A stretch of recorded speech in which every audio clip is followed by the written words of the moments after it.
Welcome to the Untold Tales audio anthologies. Written by Dr. Jeffrey A. Robinson and narrated by Melissa Del Toro Schaffner. The Edge. You do realize that you're talking to yourself, don't you? I mean, literally. Matt Tanner leaned back in the console chair, listening to the computer program he had just invoked. I know, he replied softly. The light from the screen was the brightest on the bridge of the nearby empty station. Matt had dimmed all the other lights. It was a waste of power, and besides, he preferred darkness when he was in one of his moods. It was easier to sulk and feel sorry for himself when the lights were low. The shadowy corridors and the darkened rooms were somehow soothing as he sulked in frustration at his powerlessness to change his situation. I'm only a computer model of your own personality, and can only respond as I've been programmed. I know what you know. I think what you would think. If you're talking to me again because you're depressed, you're talking to the wrong person, and you're only going to get sadder. I know. But I need to talk to somebody. There's no one else here. Yeah, that's what's so sad. After the moment of silence, they both sighed in unison. Matt glared at the holographic display and reached over to the control module in his forearm to terminate the program, but stopped. The wearable electronic computer accessory remotely linked him to all the systems on Station 5. With the touch of a button, he could turn on or off lighting, control the power generators, adjust environmental controls, or activate station weapon systems. He could even trigger the station's self-destruct. But nothing he controlled could get him off this station or get him home.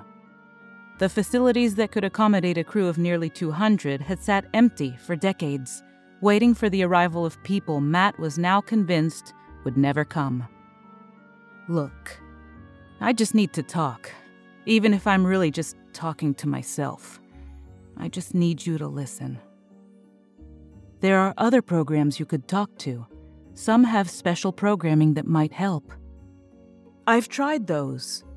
Most are models of experts on different station systems that I can learn from or consult with. They know all about the translocation gate, engineering, life support, medical systems, even combat operations. But I don't want to be lectured or advised or counseled. I just want someone to listen while I work things out. Looking at the image projected by the program was like staring into a mirror. Sometimes it was unnerving, but at the moment, it was familiar, comfortable, and soothing. Okay, just let me go over it again. What am I missing? What could have happened? Well, obviously something must have happened with the gate at Station 4. Or they would have contacted us or come back like everyone had planned. But if Station 4 blew up or something, then they would have rebuilt Station 4 and its gate by launching a construction vessel from Station 3, and in 20 years they would have been up and running again. And then they would have reconnected up to our gate here on Station 5, and everyone would have started work on a new construction vessel to launch to build Station 6. Right. All the necessary materials would be passed along from one station to the next until they arrived here. But when this station was finally completed, everyone rotated back for shore leave, and a new crew was supposed to arrive while you watched the station till the new crew arrived. But no one came. I was only supposed to be alone here for a few hours. So, something must have happened at Station 4, because we've somehow been cut off. But again, they could have rebuilt Station 4, if anything happened, even if it took another 20 years for a ship launched from Station 3. Too much time and money has been invested in Operation Andromeda for them to give up. The chain of translation gates that's supposed to link the Milky Way galaxy with Andromeda is already more than halfway finished. But 20 years is a long time to wait for a gate to be rebuilt. Which is why I placed myself in cryosleep. However, when I woke, no one had arrived. So, I figured they might be delayed a year or two. Which is why you took the second 20-year-long cryosleep after being awake for the required year after waking. Matt nodded. If he'd had a choice, he would have simply stayed in hibernation until the replacement crew arrived, but there was a maximum amount of time you could stay in suspended animation. Even when frozen, the brain wasn't perfectly preserved. After 20 years, the information stored in neural networks started to fade, and people had to be awakened so their brains and bodies could heal. Regulations required that hibernation subjects remain awake at least 1 year before they could return to suspended animation. After I waited a full year, I figured they'd just wake me up if everyone returned, while I slept. But you slept a second 20 years, and no one woke you up, and no one arrived. Even though it's now been well over 40 years. And you've waited here alone all that time, expecting the replacement crew to arrive. Matt, I hate to say it, but it looks like no one's coming. So now I have a choice. Yeah, you could remain awake for another year and then go back to cryosleep again for another 20 years. Or I could just reset the controls so that I don't wake up automatically. In which case, damage to your brain would become irreversible after about 25 years, so that if someone did arrive and woke you up, you'd be a cripple. Or I might just never wake up, and I would die. Neither Matt nor the program spoke for several minutes. Finally, Matt said, "At least it would be painless. But you'd never know what happened either. So, what should I do?" Well, you can't leave in the ship that brought you here. It was built at Station 4 and was cannibalized to construct this station and its gate after traveling 20 years to get this far. And I can't build a ship to go back. I don't have all the materials. Right. When everyone here at Station 5 finished building the gate here and activated it, a crew rotation was supposed to occur. Matt nodded. With everyone from here returning home and a new crew arriving, who'd receive all the materials through the gate to build the next ship? And the next gate at what would become Station 6. But even if I had the materials, I'd never be able to build a ship alone. You're not an engineer. You were a navigator. And I can't reach the other gates at Stations 1, 2, or 3. They're too far, beyond a maximum range of any translation gate. Another long silence interrupted the strange monologue. So, what could have happened to Gate 4? You made a list the last time you were awake. Do you want me to read it back to you? Sure. Okay, here's what you came up with, in order of the probability you assigned. A malfunction in the antimatter generator that blew up Station 4. The Andromeda project could have been cancelled. Some things happened back on Earth that changed their priorities.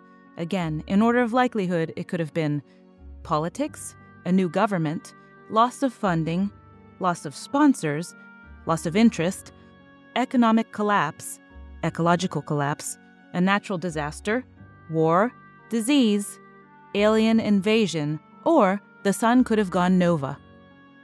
Whatever happened could be temporary, or it could be permanent. Both of them shook their heads and said, "Damn," in unison. You're not as upset as you should be about all this. I know. I think that's why they picked me to stay behind while everyone went on shore leave. I have a high stability quotient. All candidates for the space service are screened for that. Yes, but I scored higher than anyone before me. So you're saying that you wouldn't be here if you just let yourself go once in a while? You know, lost your temper or got in a fight? Don't make me turn you off. You know I was just kidding. Yeah, I do, said Matt, grinning.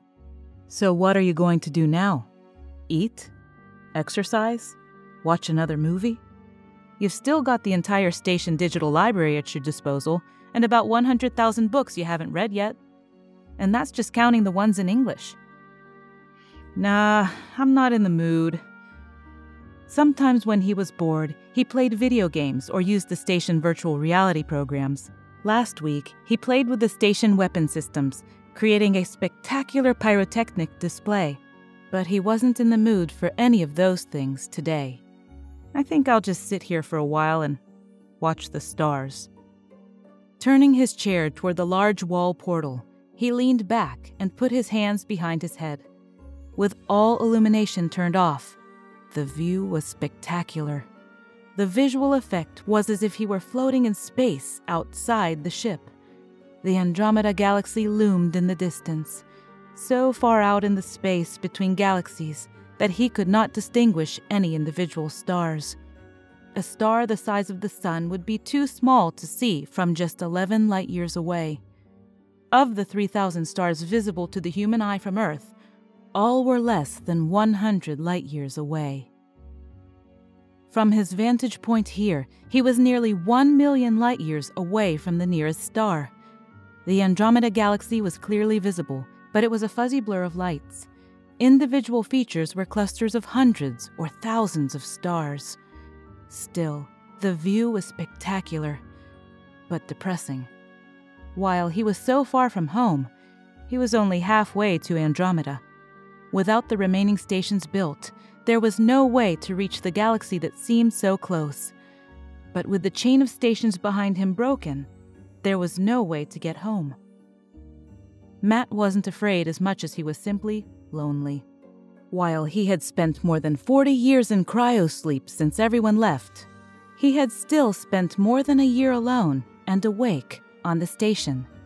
He really didn't want to die out here alone, literally at the edge of nowhere. All he really wanted was to go home, somehow, someday. After what might have been hours or mere minutes, Matt fell asleep and dreamed of floating amongst the stars. After a time, he dreamt of flying in space around the Earth, fighting spectacular battles with alien ships and magnificent weapons. Yawning, Matt stretched and opened his eyes. Stars filled his view, and he was so relaxed that he felt like he was floating. He reached for the armrest next to him, but his hand found nothing solid. Looking around, he saw too many stars, not just out in the portal in front of him.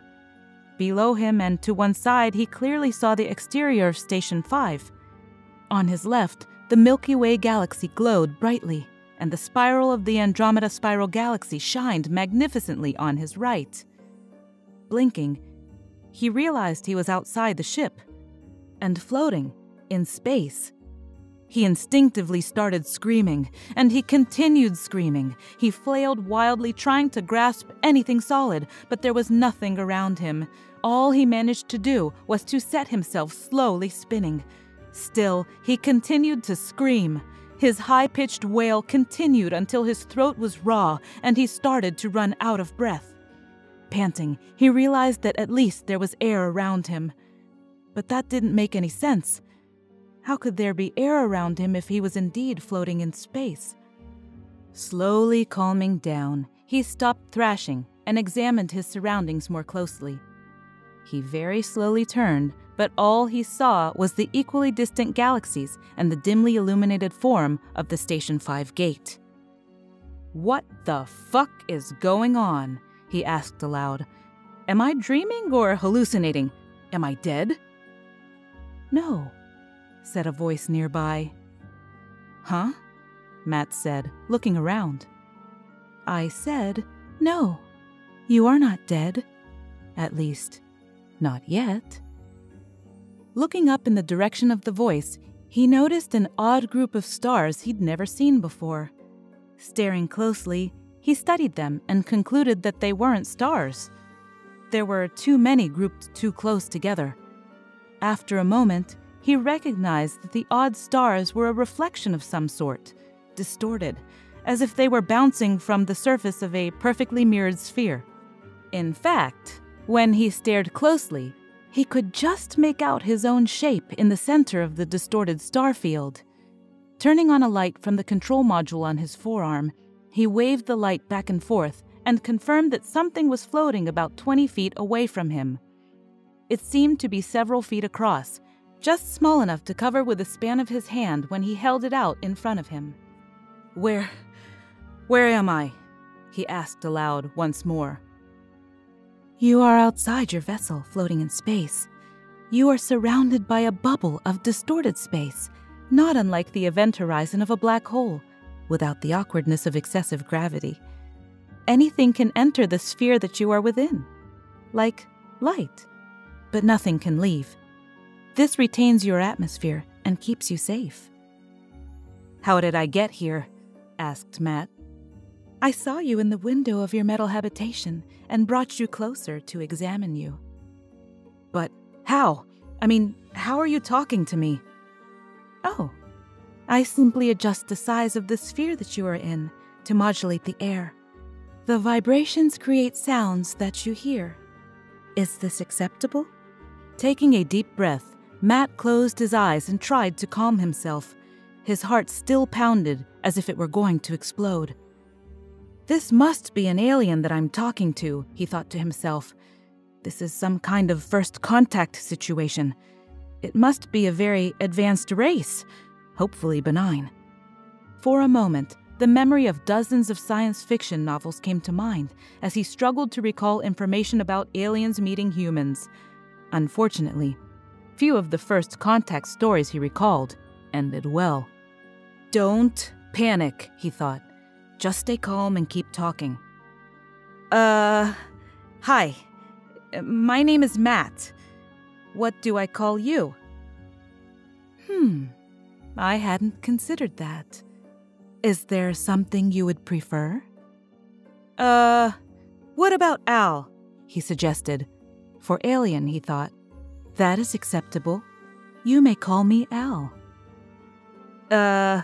Is there a reason that you brought me here? Asked Matt. Well, I thought I might use this approach to talk to you. I haven't had a lot of success talking to members of your species. So I'm not the first? No. Who were the others? Well, first I tried to approach the members of one of your other way stations. Its designation was Station 4. When did you find them? A few years ago, by your reckoning, just after this station was completed.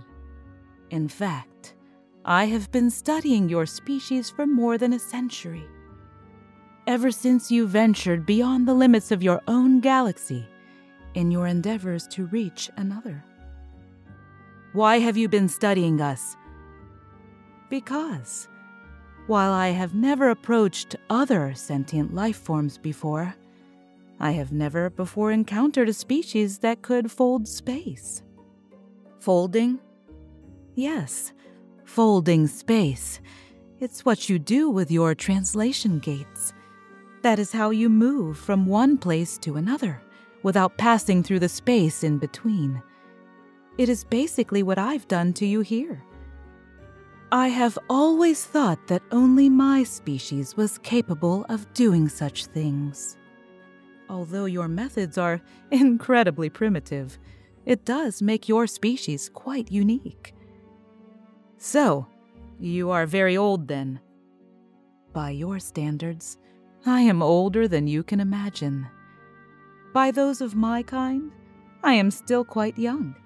I am barely 2 cycles old. Cycle? We measure years by the time it takes for our planet to orbit our primary star, which we call the Sun. Yes, I know. I learned such facts when I learned your language, more than a century ago. As I said, I have studied your kind for a significant amount of time, and I hesitated for a considerable time before I finally decided to approach any of you. Not without cause, by the way. Why? What happened? Well, as I said, I tried to contact those beings on Station 4, but I was not received well. At first, they didn't believe I was a sentient being. They thought I was a hoax or a hologram. So, I demonstrated some of my abilities, and they got quite scared. Before we could discuss very much, they blew themselves up. Oh, God, thought Matt. The hostile alien protocols. Back on Station 4, the senior staff briefed everyone on these rules, but frankly, he'd forgotten about them. When the Andromeda Project was started, there were some people back on Earth who were afraid that if aliens took control of the gates, they could follow them directly back home. Thus, one of the highest mission protocols was a self-destruct mechanism that could collapse the antimatter confinement field in a station's power system and obliterate the station so that hostile aliens from another civilization could not get back to Earth. Wow, that explains a lot, he said, fighting to remain calm. Getting upset wasn't going to do anything, and if the alien collapsed the bubble, he would be dead in seconds. What happened then? Well, I pondered the situation for a time, and after considerable thought, I tried once more to communicate with members of your species. This time, I tried to speak with the crew of Station 3. I take it that didn't go well either.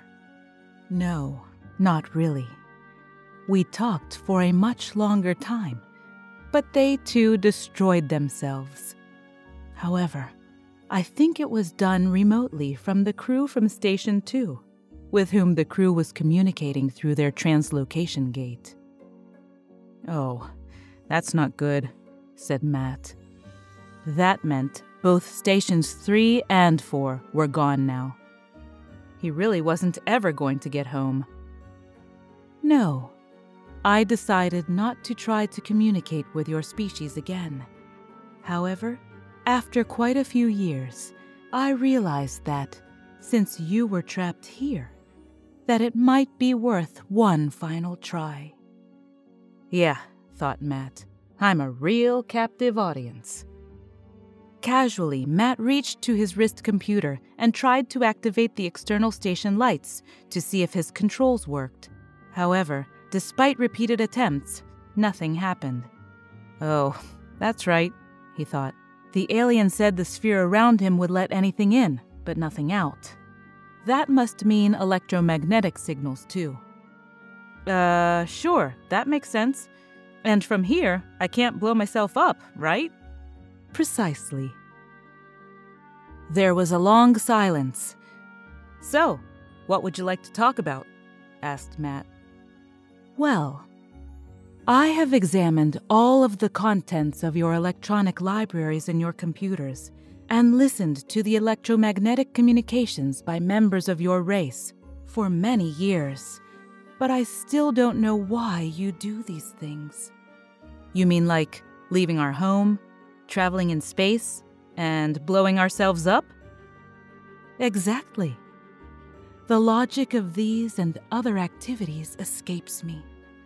Can you explain? Well, I would, but we're sort of told not to reveal things to other species if we ever met any aliens. But I told you that I already know everything in your computer data stores.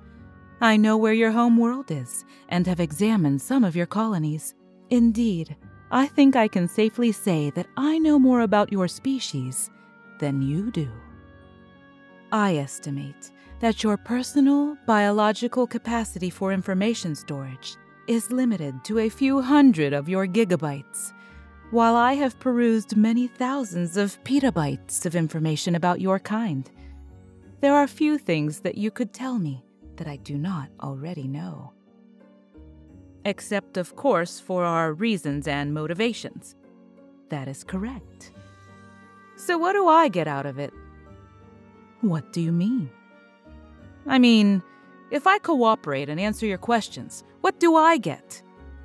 Well, you could ask me questions of your own in turn, and we could continue until one or both of us are satisfied with our exchange of information. Yeah, well, that's not going to do me much good. Does that mean you do not value such information? I mean, I'm going to die out here. I've been stuck here for more than 40 years, and I have no way to get back home. What good is knowing the answers to the universe going to do me, if all I can do is die alone or commit suicide?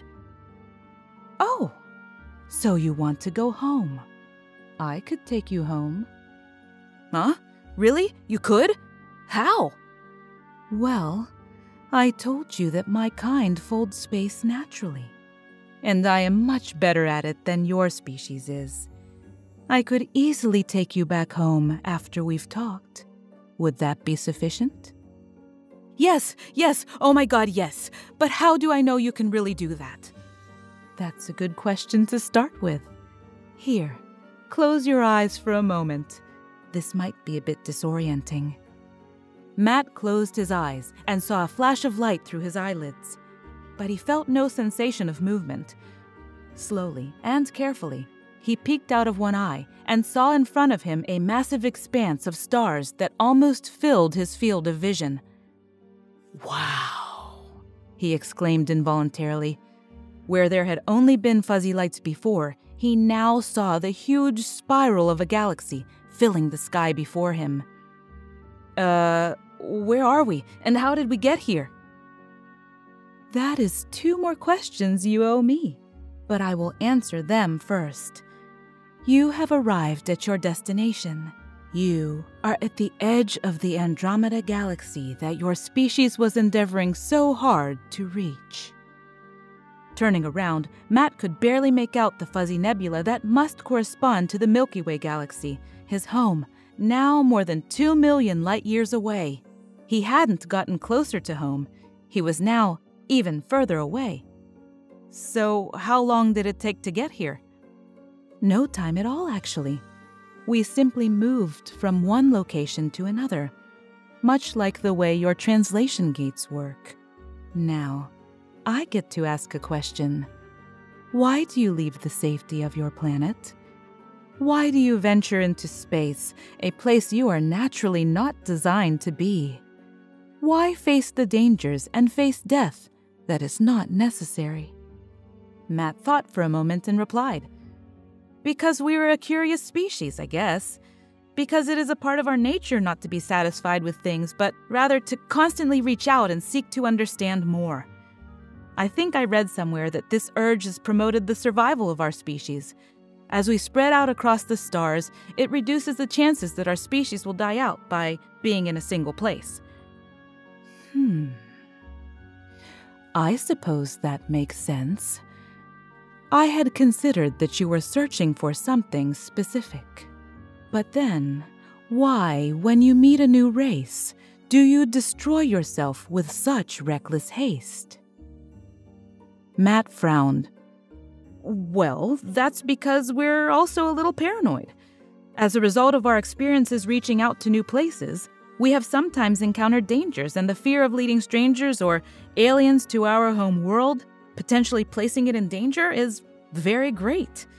We are curious, but we're also fearful, and sometimes, perhaps, too fearful. That is not logical. Those motivations oppose one another. Well, that depends on your priorities. One of the things we fear the most is the unknown, the things we do not understand. But our curiosity drives us to investigate such things anyway. Perhaps if we knew more about you, or if we had encountered you in different circumstances, we would likely act differently. Then perhaps it might be useful for your kind to learn more about me and my kind before I take you back home. Answer another question. What would you need to know to be less afraid? Matt thought for a moment. This was an incredible opportunity. Checking his wrist computer, he confirmed that it was recording. It was always recording what he did. That was one of its primary functions. People would know what happened to him even if he died. The wrist computer would save everything, but he had to keep the conversation going. What questions should he ask? Well, we're relatively new in our exploration of space. We only achieved faster-than-light travel about 800 years ago, and only learned to create stargates about 500 years ago. We've colonized more than 100 different worlds since then, but we're still learning and still exploring. How old is your race? As I said, we are older than you can imagine. While I am a mere 2 cycles old, there are some of my kind that are nearly 1,000. My kind, however, have existed for more than 1,000,000 cycles. Where does your race come from? From our galaxy, the Milky Way, or Andromeda? Or are you from further away? We are from outside. Outside what? Outside your universe. What do you mean? Are you from a different parallel universe? No. It is the same universe. We are just from the outside. Here, let me show you. In an instant, a flash of light flared around him, blinding him momentarily.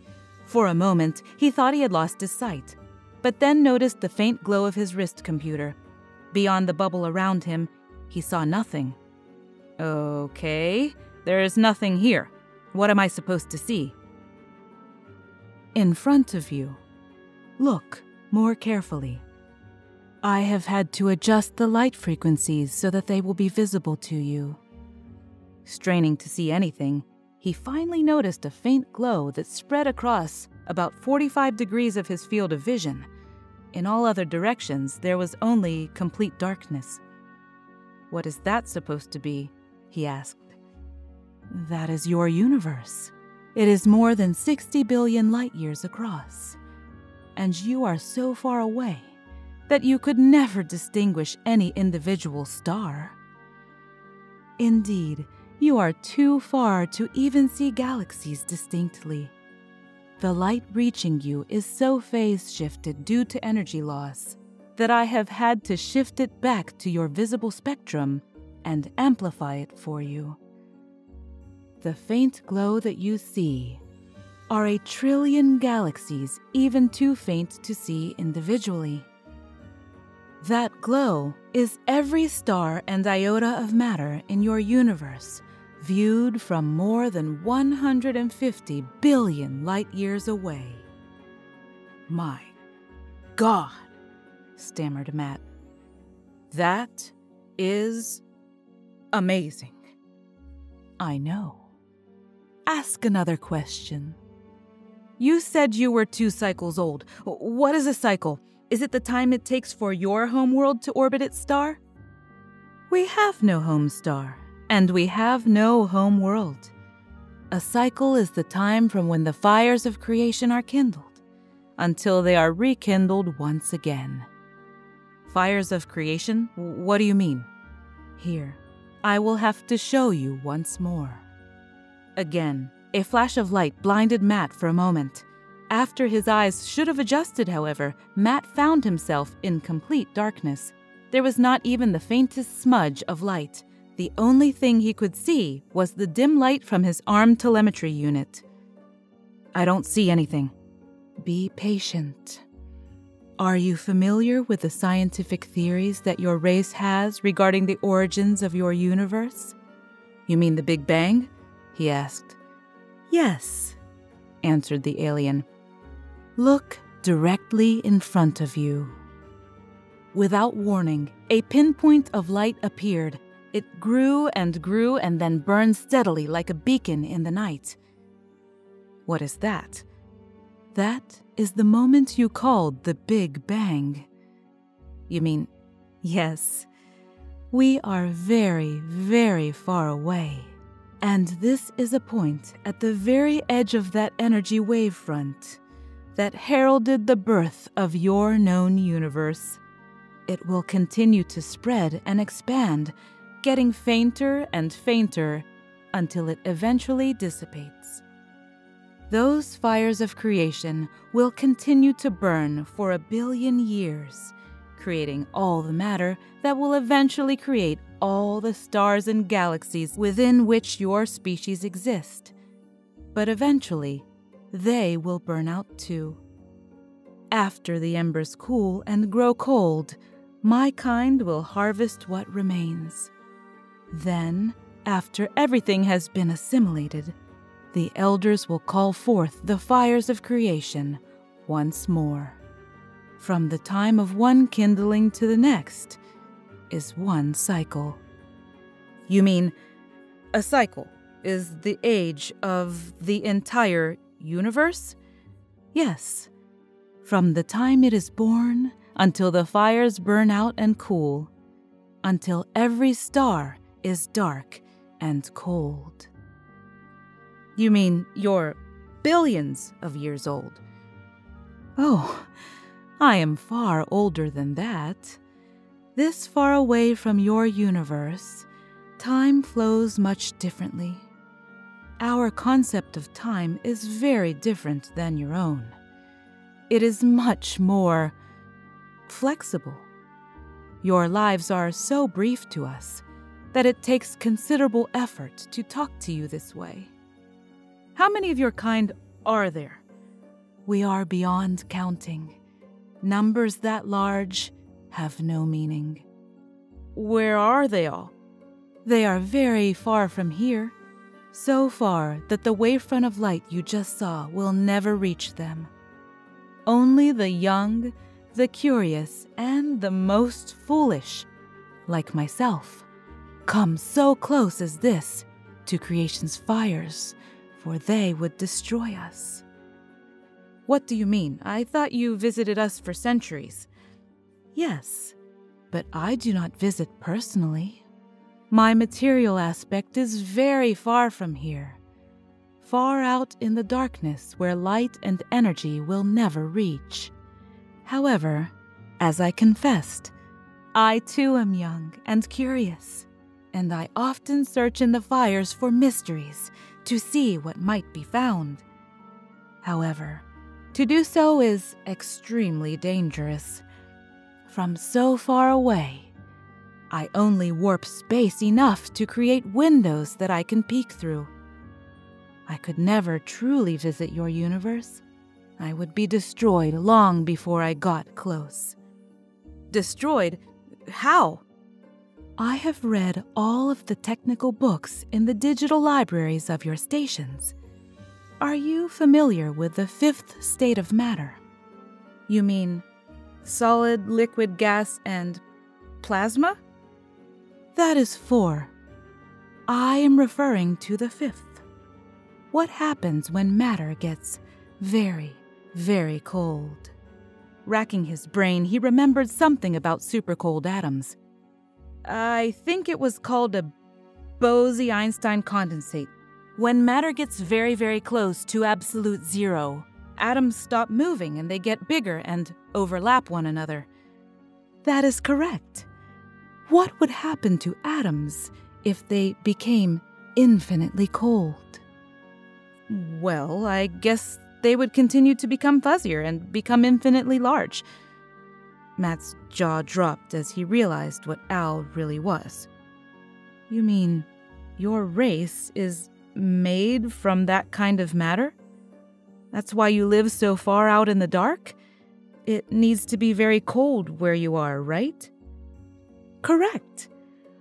We are made of matter, but energy, even the tiniest amount, would destroy us. Thus, we live further away from you than you could travel in the duration of 1,000,000 cycles. But you triggered the Big Bang, didn't you? And your kind has done this over and over before. Why?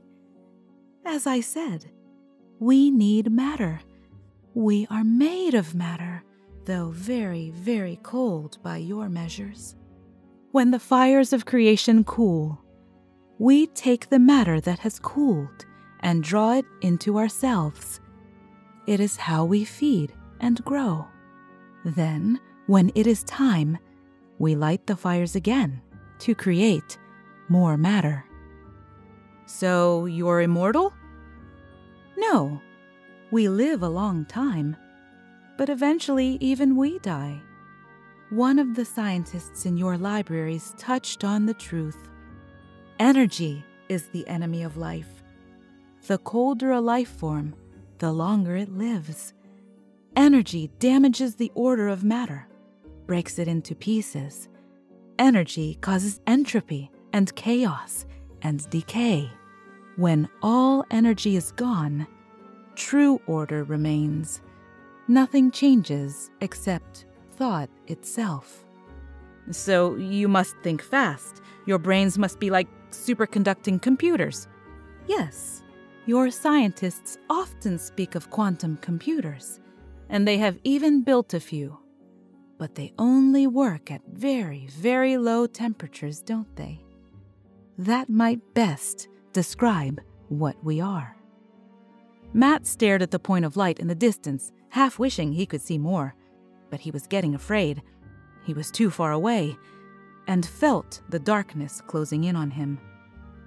"Do you have any more questions?" the alien asked. "No, but I know I will regret saying that. Do you have any questions, Al?" "Oh, many, but you have clarified for me how to approach your kind so that I can eventually continue my conversations with your kind. I will have to appear in a far less threatening manner. Perhaps I will have to let your kind discover me. In your own time, I'll think of something. Your species is unique, as far as I know. I will discuss this with others of my kind. So, do you want me to take you home now?" "Yes, I guess so," he said. Then, before he could comment further, light flashed once more, and he found himself looking down from a position high over the earth. The familiar planet of white and blue, green and brown, looked more beautiful than he could have imagined. Glancing up, he found the moon and pinpoints of light that corresponded to the larger space stations and habitats that orbited the Earth. Looking around, he clearly saw Al now. He appeared as a perfectly reflecting ball, with Earth mirrored on its convex surface. "Do you have a preference for a place you would like to be taken?" asked Al. "If you don't want to be here, I can take you to any of your other colonies instead." No, this is fine. I'd like to go to Washington, D.C. That's where the headquarters for the Space Service is. I just wish I could take something with me that would prove I had this conversation. No one will believe me. Not even with the recording I've made, he thought. "If you wish, hold out your hand." Matt did, and a small silver bubble appeared. It was perhaps about 3 inches across and was extremely slippery. Frictionless, in fact. He had to bend his fingers into a claw around the object to keep it in his grasp. "What is it?" "Consider it a mystery. It is much like the bubble that protects me. It is a white hole, the opposite of a black hole. Anything can leave its edge, but nothing can enter. Show it to your scientists. It will likely generate a lot of interest. Tell them that there is something special inside, and when your people can open it, I will know, and it will be time for us to talk again." Without having a chance to respond, Matt suddenly experienced the sensation of falling. A flash of light blinded him, and he fell hard against an unyielding surface. As his vision returned, he looked around to find himself sitting on the ground outside the headquarters of the Space Service in Washington, D.C. Standing slowly, he looked around, but no one seemed to have noticed his abrupt arrival. Breathing the cool, fresh air, he stared down at the tiny silver globe in his hand. "Thanks, Al," Matt called out, but there was no reply. Walking toward the marble steps of the building, Matt started cursing under his breath as he thought of other questions he should have asked. Thank you for listening. We love our listeners, fans, and patrons. If you loved what you heard, please like and subscribe to our audio anthology, and consider visiting our Patreon site at www.patreon.com/Melissa Del Toro voiceover. If you'd like to read more of the stories in the Untold Tales series, not narrated here on our podcast, you can find Jeff's books on Amazon.com in paperback and Kindle format. The links for all of this information are conveniently listed in this episode's show notes. Thank you and have a wonderful day.